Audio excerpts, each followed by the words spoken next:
Good afternoon. I want to feel your energy. It's exciting to be here because there are many things happening in Asheville at this time. So you could be there, but because you chose to be here, give me your energy, right? Good afternoon. Good afternoon. Excellent.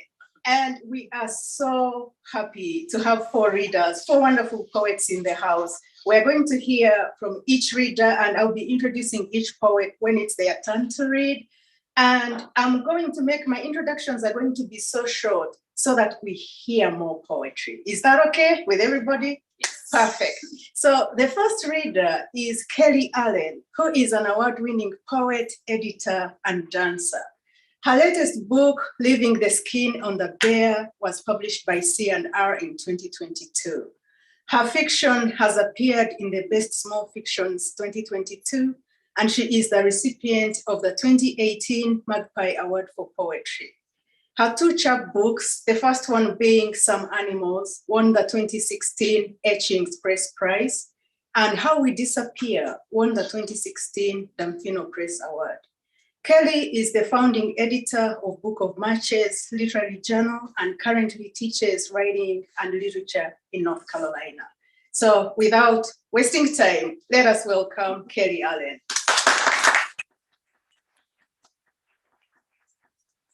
Thank you. Thanks for having me and all the other beautiful poets in the room. I don't recognize a lot of these faces, and that's okay. Good to see new faces. Oh, and little faces too. Okay. I was thinking, I won't talk too long before this, I promise, but I was thinking about Mikado before I got here. I was thinking about Mikado because I was thinking about Robert Bly, which I do all the time. And I was thinking specifically about what Mikado had to say about what we do with all of these gifts we have, with our art, with our dancing, with our singing, with our poetry. And at the end of one of my favorite of his poems, he says, "What have you done with the garden that was entrusted to you?" And I think that's what we're doing here, is figuring out what we're doing with the garden that's entrusted to us. So I'm going to read poems that deal a little bit with that, but mostly my poems are about the body. And I do apologize if some of them are a little bit too much about the body, little faces, but we'll be okay. All right. So I've got three books that I'm going to be reading from. This is the new pretty one from C&R. Isn't it pretty? Woohoo! These are also from C&R. Woohoo! That's right, C&R in the house. So I'm going to start with my Trickster poetry book, and this is called Banjos Inside Coyote. These are two poems very much about the body and the body's place in that garden. Okay. There are three women in the back of the canoe, and each one knows your name. When was the last time you traded your eyes for a deer or for a wolverine just coming out from the wood? If you look down now, you might notice red feathers dripping wet from women's bodies, wombs emptied and filling again, but not with your story or your seed.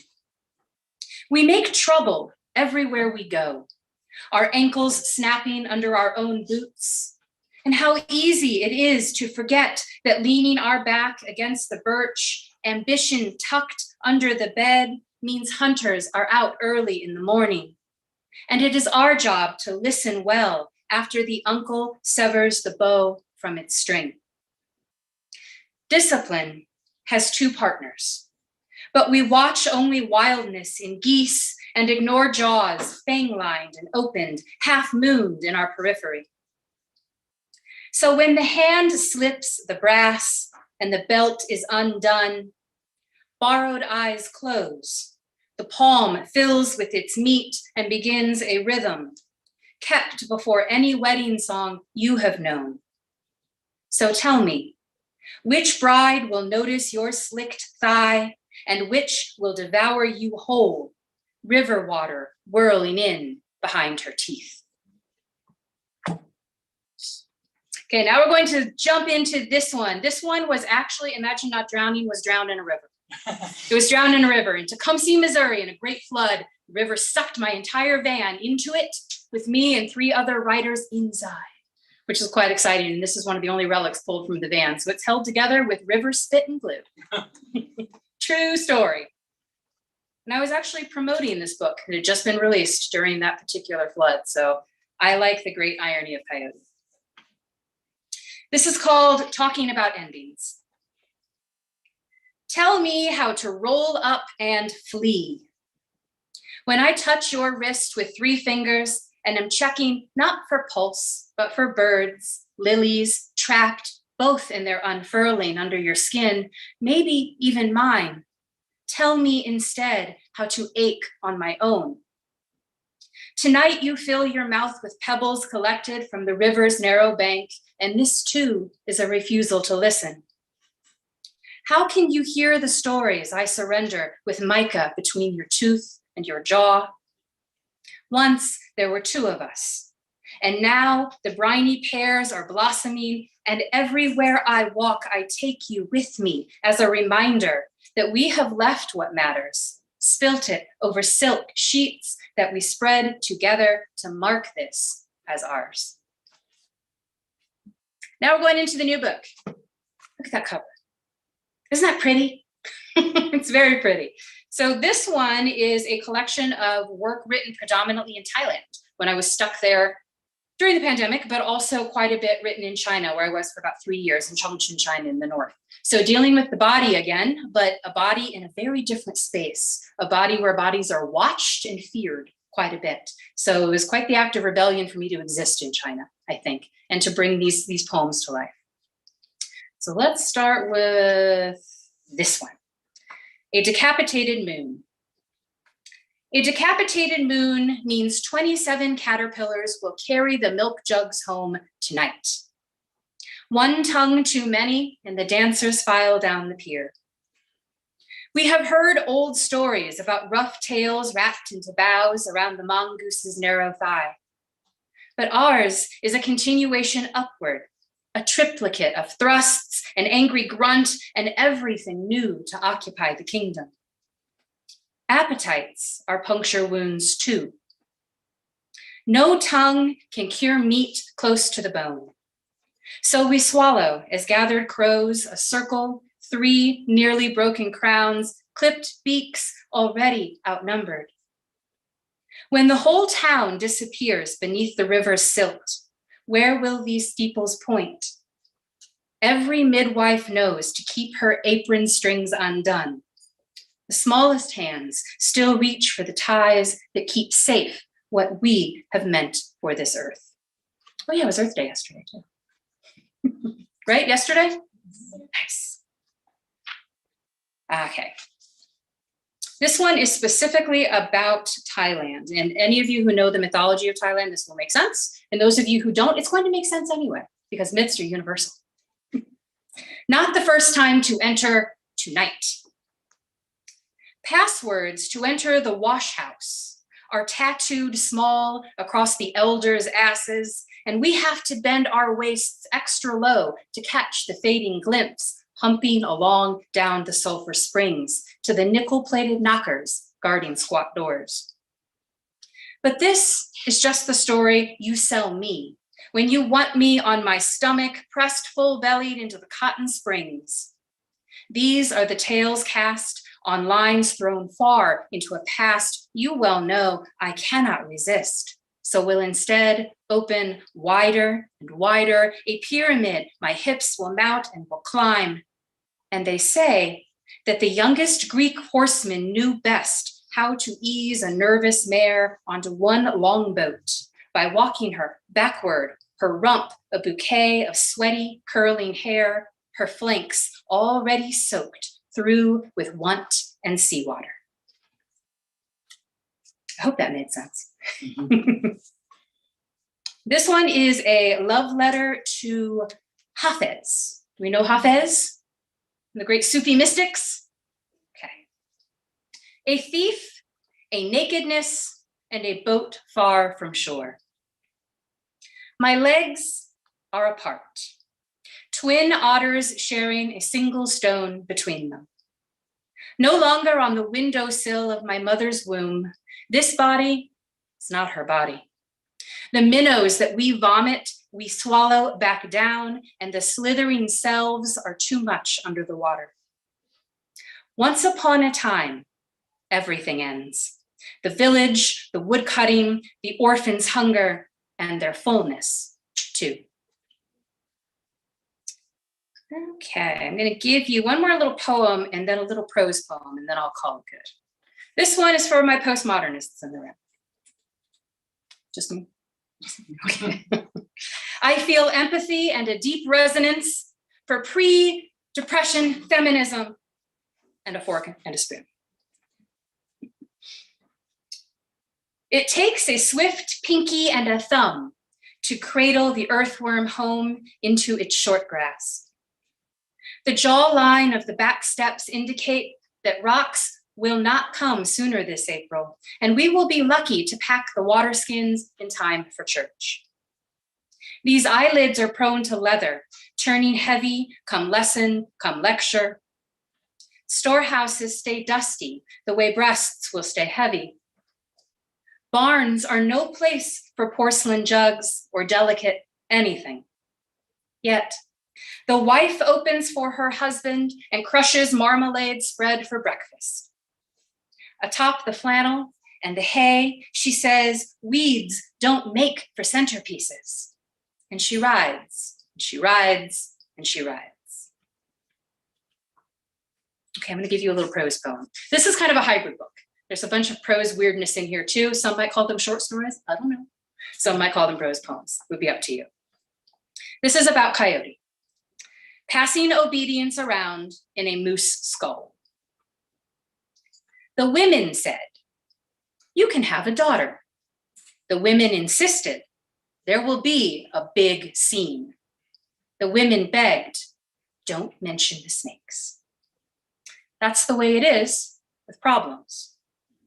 Spreading the blanket over clover changes so little, but ground can be stubborn, often swallowing its own worms back down before the mallards arrive, and sometimes after they offer their eggs as collateral for a meal needed or shared. In the afternoons, the youngest boys let their penises wag against the wind, looking up, terrified, watching for the large birds. Only mothers can convince such curiosity, such brazen baby men about shame.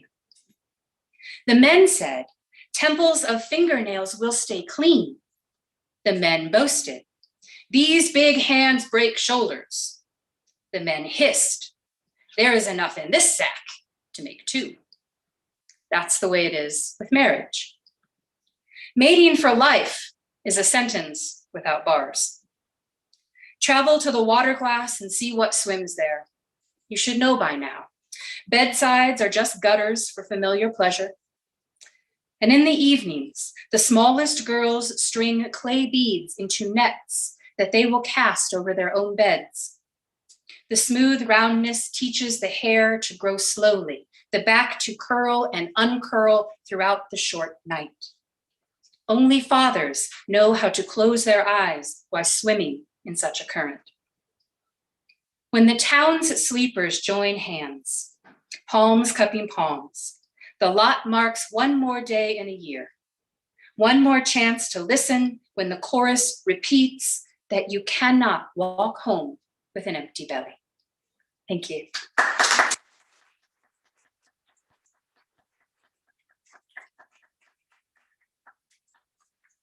Thank you. We have some seats here. I've seen a few people standing. If you would like to sit.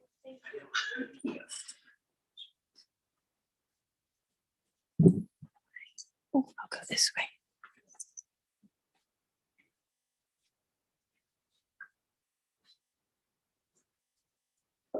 Okay, and now I have the pleasure of introducing our second reader, Luke Hankins.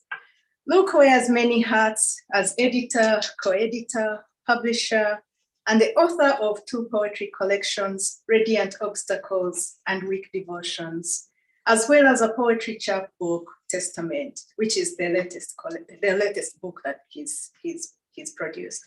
He has also authored a collection of essays titled The Work of Creation and a volume of translations from the French of Stella Vinitsky-Radulski A Cry in the Snow, and other poems.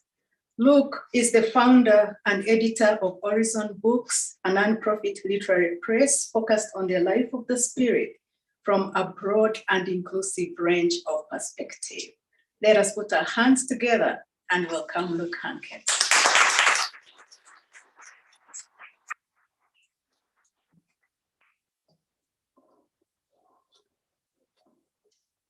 Thank you so much, Mildred and Malaprops, for having us. And Mildred, congrats on your new book as well.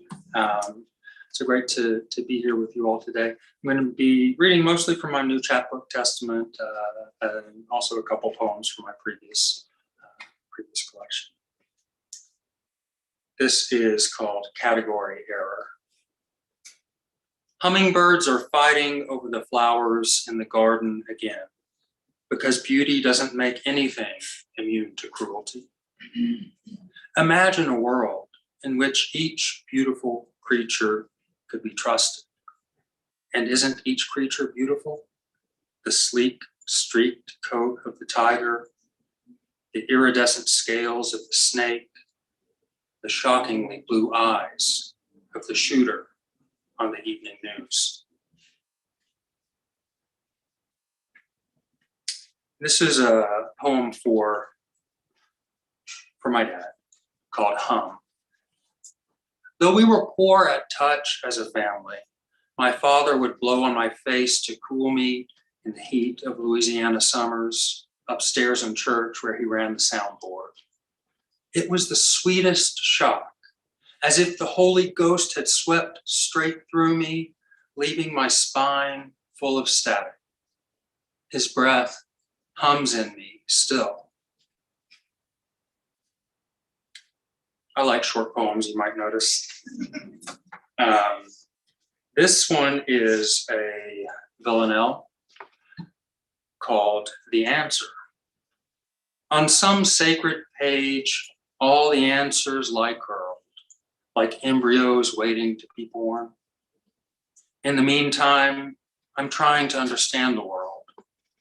Every second, hungry bullets are hurled, seeking whom they may devour. Be warned. Where's that sacred page where all the answers lie curled? Out of love, Confederate flags are unfurled on trucks roaring through our towns. Or maybe I've misunderstood the world. We've armed everyone, and our assured threats are neutralized on a balanced battleground. In which ammo case do the instructions lie curled? The handle of my gun is beautiful, filigreed and pearled. The business end doesn't need to be adorned to be adored. The answer to your question, it's curled around the sacred bullet flying through the world. A couple poems from Radiant Obstacles, my previous book. This one is called Wake. It has an epigraph from Sir James Jeans, who said, "The universe begins to look more like a great thought than a great machine." Wake. Then, dear Lord, what so troubles your dreams? Continents rise magnificently from the sea and grow green, seethe with plants and animals, but Lord, they age and decay. Disembowel or swallow whole to digest slowly, or plant their eggs in one another's flesh. In this dream from which I pray you awake. My childhood friend was born with holes in his heart and died at 30, afraid, trembling, Lord. Are you trembling in your sleep? Wake.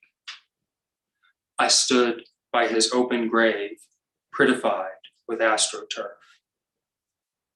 70 people died at a funeral in Mozambique yesterday by drinking beer contaminated with crocodile poison.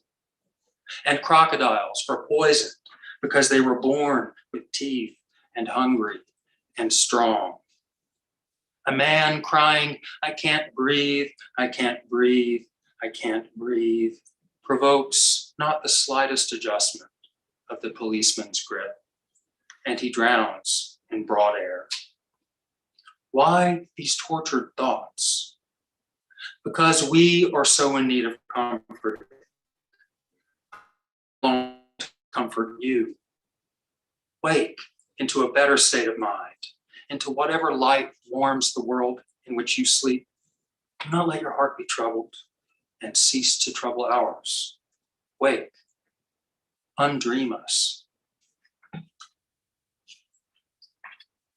feel like we need a little bit of a mood shift. I'm going to read a poem for the season called Spring Prayer. Allow me to accept this April afternoon's sunlight, warm on my arm, that simple delight for what it is, pleasure without price. Let me release my grip on guilt for just this little while. I would not dim this bright touch by hiding in the shade of my heart. Let spring arrive here too. May I forget to not bloom and forgive my constant requests for forgiveness, even now, tainting this warm moment.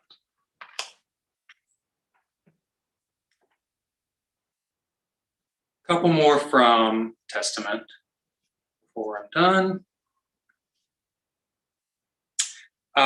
This is a prose poem called Procession. An ambulance appears over a hill, lights and sirens blaring. It's moving slowly. Cars make way as it maneuvers through the town. Confused drivers peer through the ambulance window at the uniformed man behind the wheel, who is concentrating on the road he's traveling, slow yard by slow yard. He looks as if he might be sweating. The wailing doesn't modulate in pitch, as everyone has come to expect from an ambulance racing to someone's aid. It remains for unbearably long minutes, the keening of an inconsolable mother for a child, the rabid howl of the demon-possessed. A trail of frozen traffic lingers in the wake. The driver sweats, gripping the wheel, staring straight ahead. Where will it stop? Where will it end? On and on, the terrible chariot blazes its path. This odd poem was inspired by something I actually saw. I actually saw an ambulance. There's sirens on, lights blaring, and just driving super slowly. It was so eerie and strange. I'd never seen anything quite like it. I'm going to end with two short poems. This one's very short, called What We Have Made. What we have made is not melody, but the memory of melody, an elegy of imitation and frustrated desire, he said. Shut up and sing it, she said. This last one is called My Name, and it also has an epigraph. This is from a poem by Dennis Johnson called Now, which is one of my favorite poems in the world. And the line from the poem is, darkness, my name is Dennis Johnson. My name. Darkness, my name is Luke, and that means light. So it can't be near. You've banished it. Darkness, what is your name? You so envelop it within the folds of your being that I'll never reach it. You swallow me, but not deeply enough. My name is a pillar of fire I remember but cannot see. Darkness, swallow me, swallow me. I hear you are a gateway. Prove it. Thanks so much.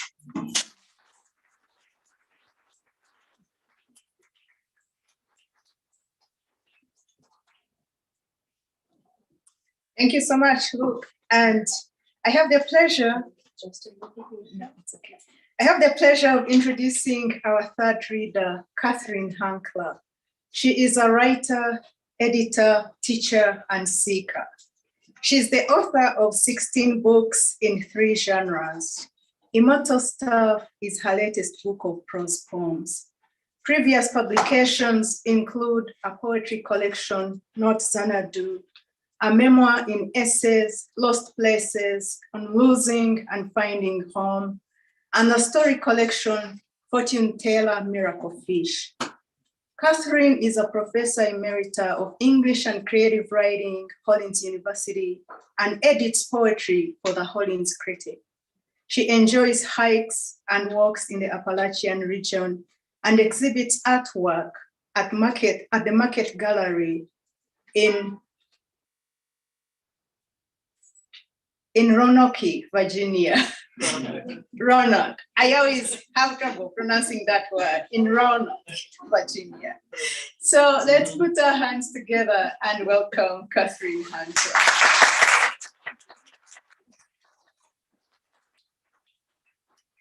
Thank you, Mildred. Thank you, Malaprops. And it's great to be here today.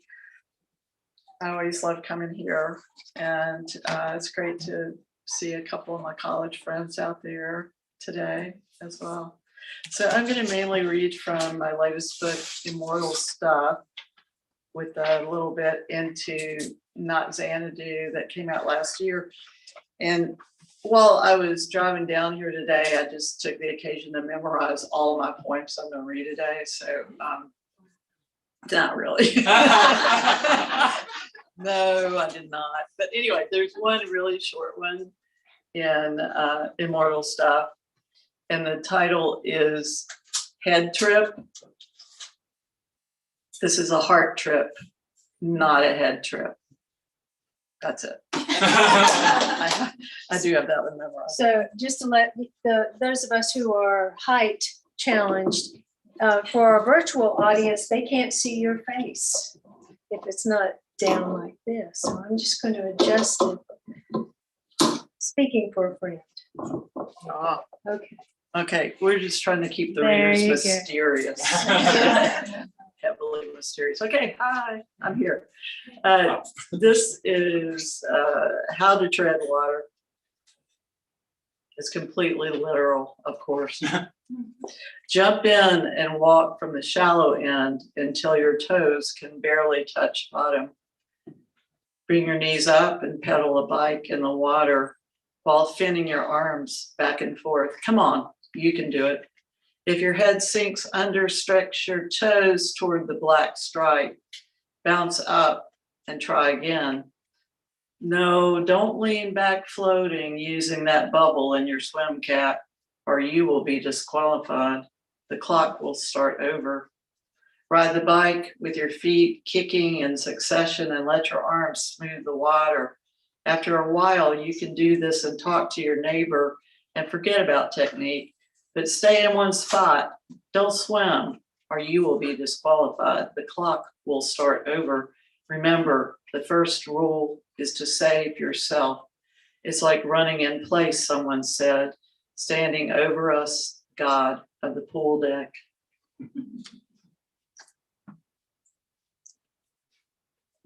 So I'm gonna stick with this swimming pool theme here and read Saving Lives. Was anybody else here who was a lifeguard? Okay, you know what I'm talking about. Saving lives. I am the lifeguard, smelling chlorine every day. I'm sort of in love with the other lifeguard. The pool manager is sort of in love with me. The three of us are rarely all here together. I sit in the lifeguard chair wearing a whistle, sunglasses, and a teeny bikini. It's always blazing hot without shade and miserable. Afternoon Delight is our favorite song at the swim club. Some people think sex will save them. I am occasionally distracted when some kid or parent comes to the lifeguard stand looking up to talk to me. They know better. They aren't supposed to break my concentration. Someone could drown. I scan the pool for weak swimmers. The water glares back. Marco, Polo. Kids never do anything but scream. They all sound like they're dying, but really they are fine. I clear the pool with a piercing blast from my whistle. Everyone out. It's my 10-minute break, so I dive into the water to cool off. After a few strategic strokes, I climb out and wrap my towel around me. I choose an ice cream from the case. Some days it's Nutty Buddy, and some days Dreamsicle. Whatever I eat comes out of my salary. I am employed after passing lifeguarding and WSI, water safety instructor. An ex-Army guy tried to sink me during the final. I passed because I remembered the first rule of life saving. Don't go in the water. I open the pool with a ring of keys and close it responsibly. I hop on my 10-speed to ride home, thinking about the other lifeguard I hardly ever see. This is the most exercise I get, riding back and forth every day after baking in the sun.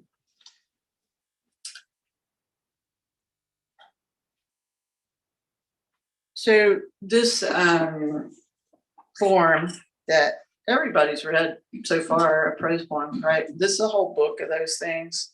Immortal Stuff is a whole book of them. And you can read a giant article about the prose poem in the Dictionary of Poetry. It just goes on and on and on. So I'm going to translate that for you. We don't know. We don't know what the hell it is, but you can read a lot about it. All right. So I'm going to read a few that have animals on one way or another. This is called Giant Black Bear. You said the bear was of my making. Over me it loomed, or maybe it rose early in the evening as its own star, deepening into its own sky. Stories above where I crouched, the giant bear occupied all of space as I craned my neck to climb its height with my eyes and then tuck my head to hide. I could hear it sniffing the air with a fee, fi, fo, fum. I pulled myself into myself to absorb all of my own scent into my pores for fear the winds would betray me. I could smell my own fear, and I knew it would take only a second more for it to waft. I couldn't hold my fear inside forever.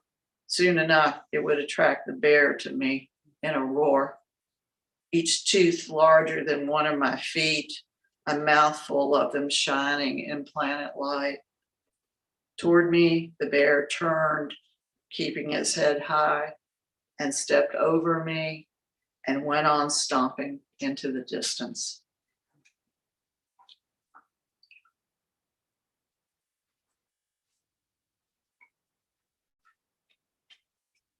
Here's a little one called Marsupial. Laying beets in boiling water by their ragged marsupial tails, watching kangaroos bound from conflagrations that conclude a way of being, bathing their feet in balm and bandages, peeling gritty beets and staining my hands, finding micropod joeys curled in living pouches, bringing everything to light, one thing at a time.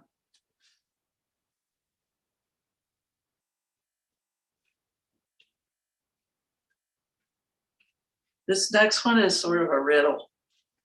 It's called Otter, O-D-D-E-R, Otter.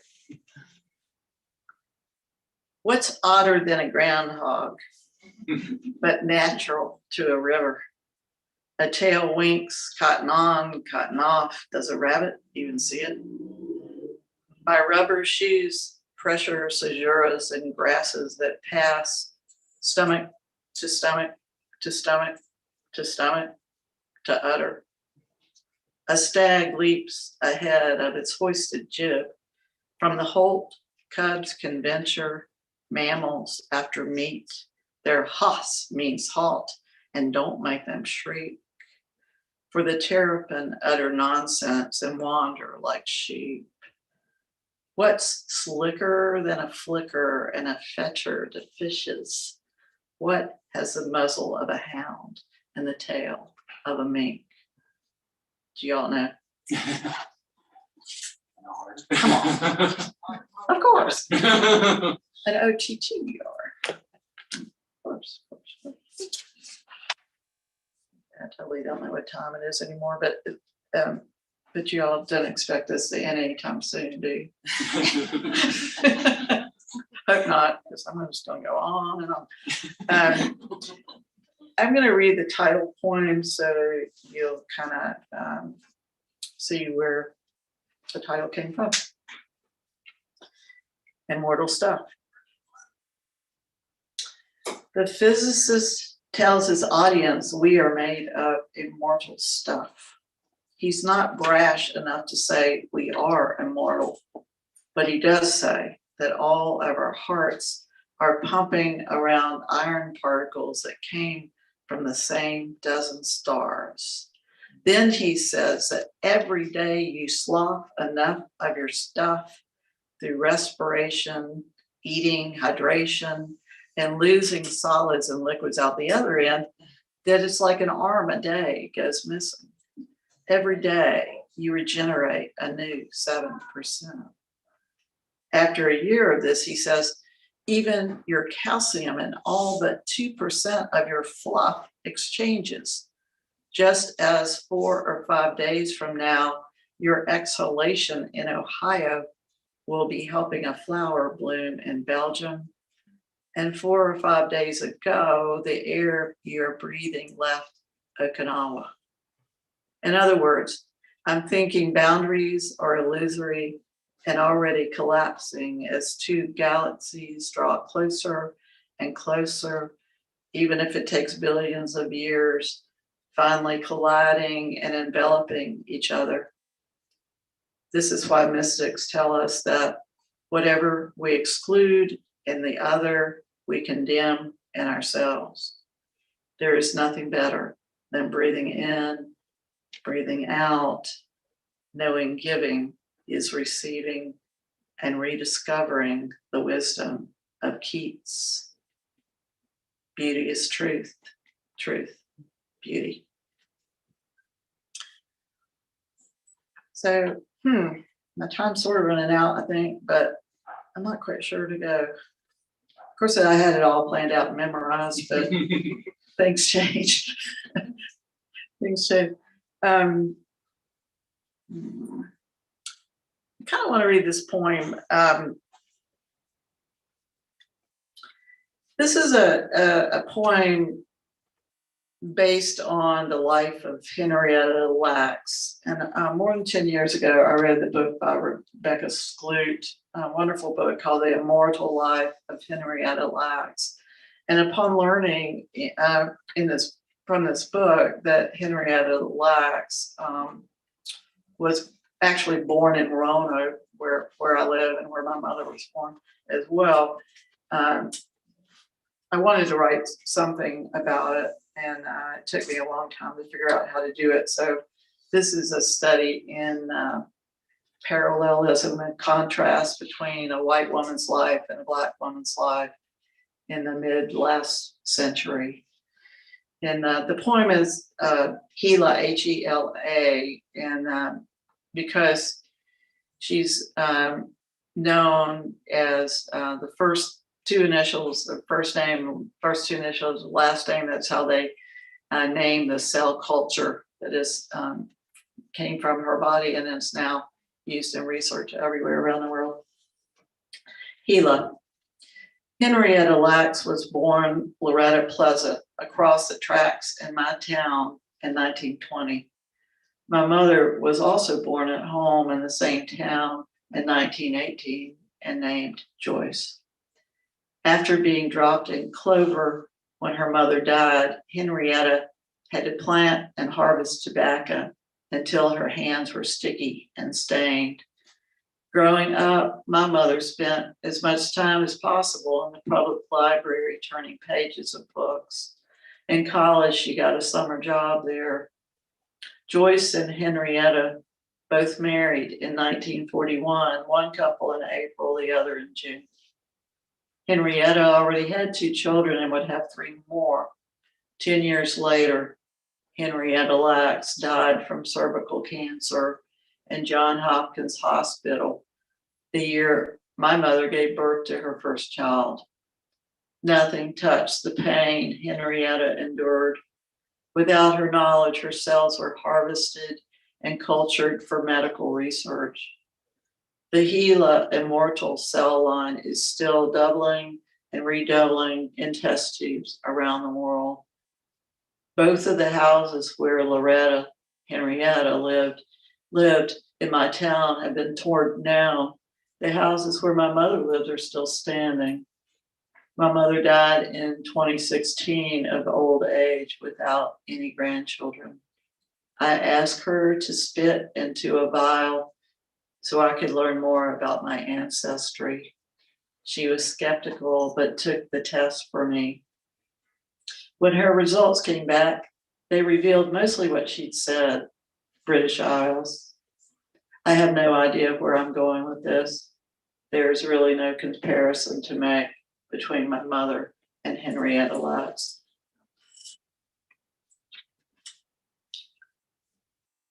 And I'm just gonna read 2 little tiny poems from this other book, Not Xanadu.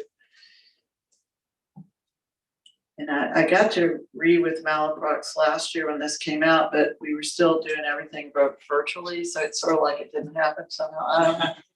I enjoyed it, but I'm just gonna reprise Not Xanadu a little bit. This is a tiny poem called Divining. And both of these poems I'm going to read are 5-line poems.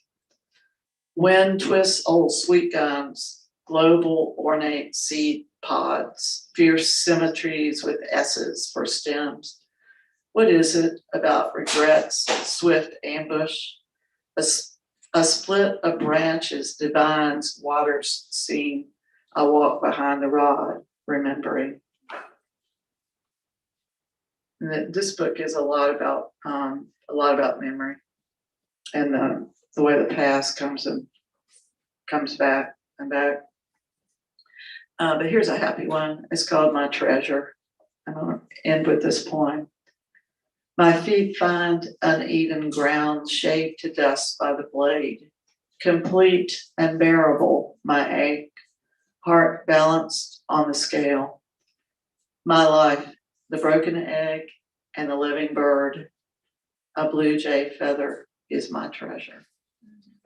Thank you.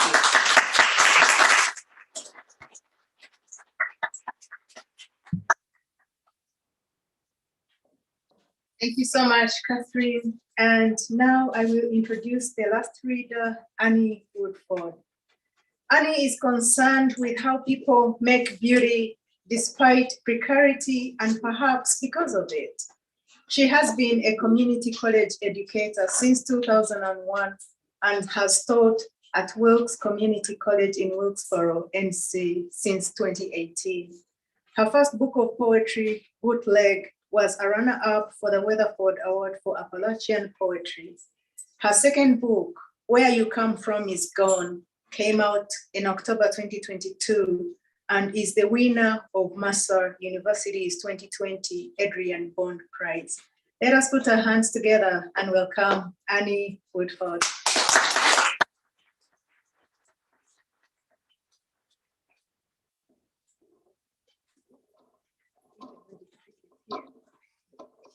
Lefty loosey, righty tighty. I wish I'd learned that as a child, but it took me until I was like 30 to know. Is that good? Thank you so Yeah, much. you're welcome. thank you so much to Malaprops and to Mildred. And I still get lefty loosey, righty tighty confused, but it does save me sometimes. So I really have loved hearing all these amazing, strange poems. Kelli and Luke and Cathryn, thank you so much. And there's really befuddled reading with Cathryn Hankla. She was my beloved teacher at Hollins and taught me so much about poetry and made me love it and made me believe in it. So thank you. That was a wonderful reading. Your poem Divining made me think about a poem I have called Dousing, which is another term that I've heard for searching for water with a stick. So I have that somewhere in one of my books. Now I'm thinking I don't know where it is. Sorry.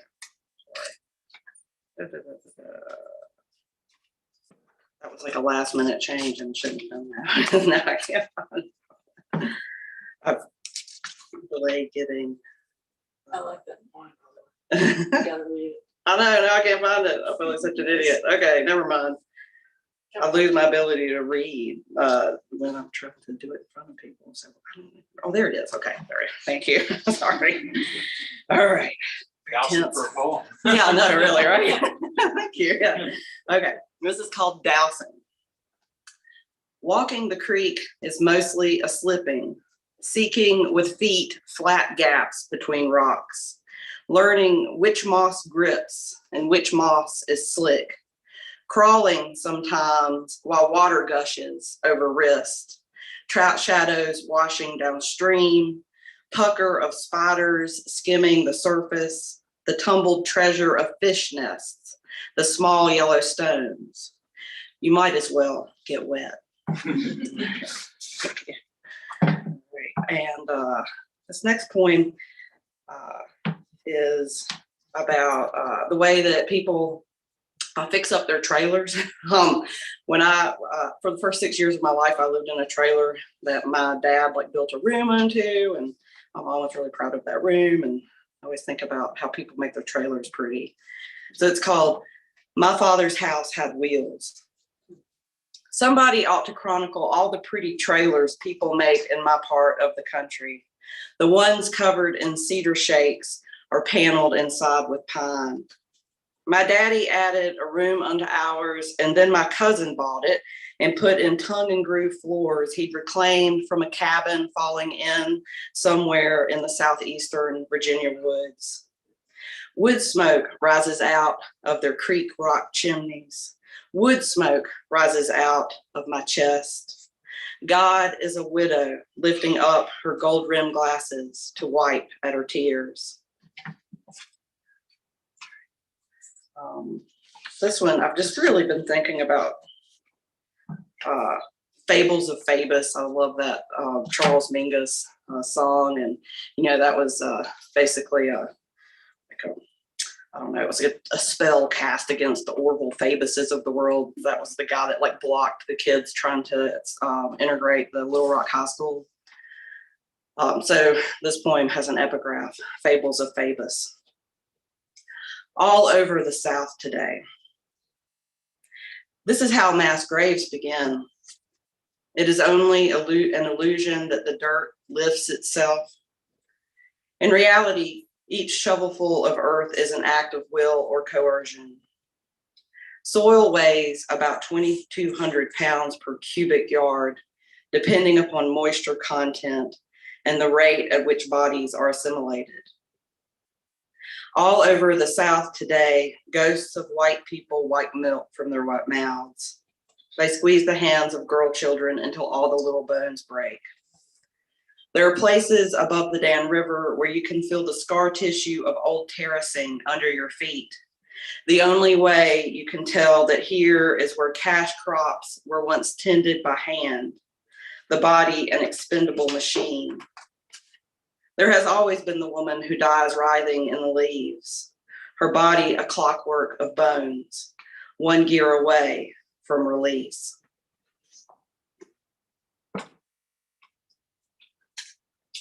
And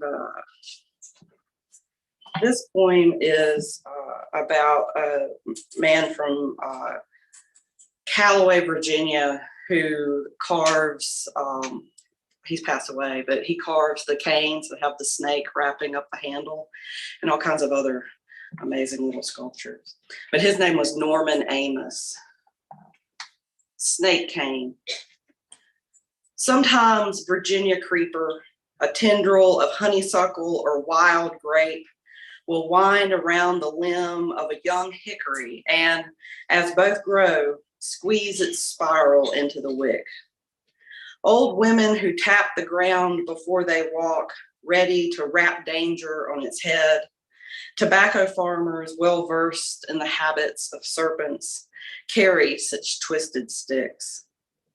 Search for them in our tick breeding woods, mumbo jumbo of undergrowth, full-throated green, saplings bent, knitted together with briars, May apples pushing past skunk cabbages, and then the dying that comes with the first frost, oak leaves baked brown, and sycamore platters curling inward on the ground. Poison ivy dried up to one hairy vine thick as a man's wrist.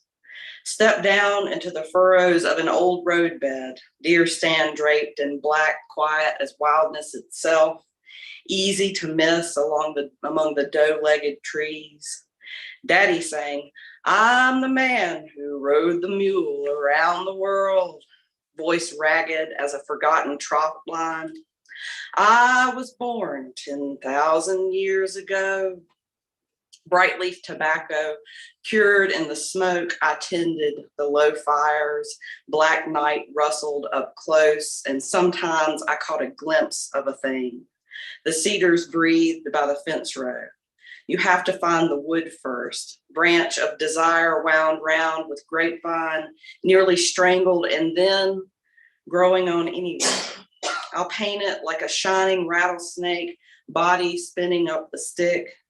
Your hand will rest on its head, devil eyes subdued, looking up at you, fangs following the way the handle bends, benign in their whiteness, polished by hand sweat and the oily traces of 100 dusty hunts, mountain feists yapping along with the rhythm of the staff, rabbit cry dark as dried blood in the autumn wind.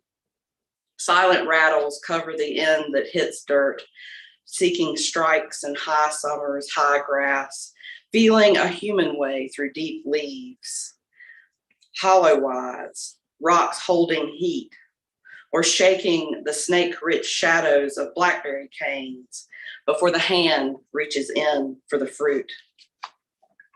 That's great, thank you so much. I have one more. And this one, I live now in Watauga County, but I'm almost in Wilkes County, North Carolina, and I work in Wilkes. And one of the most famous people from Wilkes County is a NASCAR, one of the first NASCAR drivers, a guy named Junior Johnson.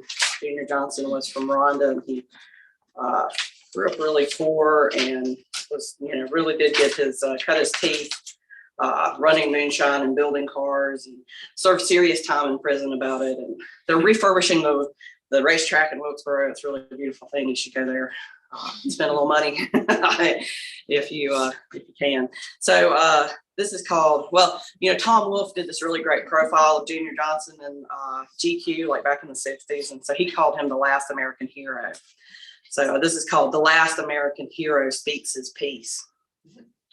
Look here, honey. I know the appetite of the body, the appetite of the spirit, but you have to tend the flesh the way Papa tended his liquor still. Build next to a spring no water flows into except what hemlocks give. Distill rain and laurel shade, the last lap of the last mountain lion before she slipped into oblivion. I don't believe in restrictor plates, but restrict yourself. Build a better engine every day. Don't take to holding your liquor. We each of us have a burden caused by thirst.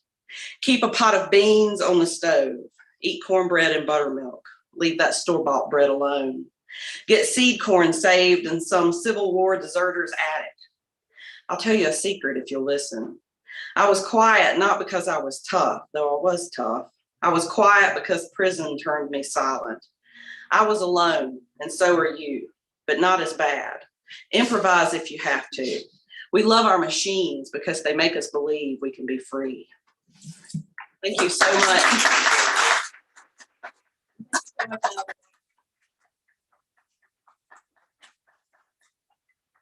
Thank you so much. So that was Annie Woodford, and thanks again to Luke Hankins, Cathryn, Hankla, and Kelli Allen. And thank you so much for being with us this afternoon. I hope to see you on May 7th for the next poetry reading. But for now, wait around, get some books, and the poets are so happy and willing to autograph for you. The autographs are free. The books will cost you, a few dollars, and that's how we get to buy cups of tea. So support the poets and continue to celebrate National Poetry Month.